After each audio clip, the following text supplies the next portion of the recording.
I suppose that in some ways I'm at a disadvantage to address the question of how I feel connected to God, because coming from a Hasidic family, and coming from a rabbinic Hasidic family, where there was so many instances, so many stories of clear, near miraculous occurrences, that I'm just, that's part of what I grew up into, and I got it in my mother's milk, right?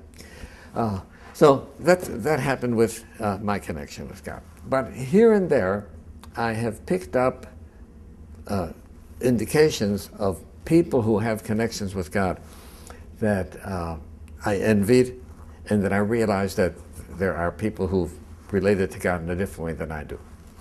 I'm at the Kotel, right? And I'm praying, I'm saying the Psalms with as much feeling as I could muster. And I see that they're bringing somebody down to the wall, a blind man. Right? He's a Sephardi with these thin little features and the little peyot. And they bring him down to the wall, and of course he can't see the wall. So he feels the wall, and he's feeling history on his fingertips, kisses the wall. And then he starts off talking to God. I couldn't make out everything he's saying, but he's talking a million miles an hour, and he's talking to God, and abruptly he stops and he says, "Oh, I told you that yesterday." Right? And I said, "Hey, he's praying much more than I am." Right? He knows that he talked to God yesterday and that God heard him. There's no sense in repeating it. Right? And I realized that was a kind of prayer. Right?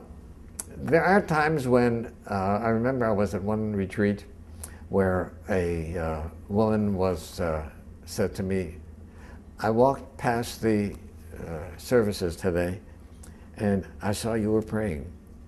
And I stood there, and I felt so bad because I don't know anything about prayer. And I wanted to do something. I wanted to pray, but I didn't know how. And I said, wait a minute, Bernice. The way you look at it is, I was praying, and you were not praying, right? You want to look at it from God's perspective? God sees me coming into the synagogue, and he says, oh, here comes Twerski again. What does he want this time? Every time he comes in, he says, God, give me this, God, give me this, God, give me this. But then he looked at you and he says, look at my child Bernice. She's standing out there. She wants to get close to me. She doesn't know how. Right?